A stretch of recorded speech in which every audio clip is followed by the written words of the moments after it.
शौक दिए हैं। हाँ सब थोड़े ना शौक देगा जितना बड़ा एकदम सही बात बोले हैं आप।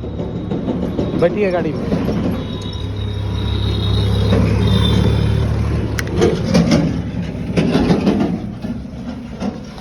जिसके ऊपर विश्वास होता है उसी के ऊपर सौंपा जाता है ना।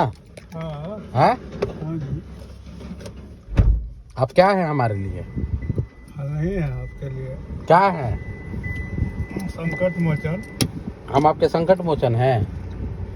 हम आपके हैं संकट मोचन। अच्छा तो चला जाए, कारवा आगे बढ़ाया जाए। हाँ धीरे धीरे।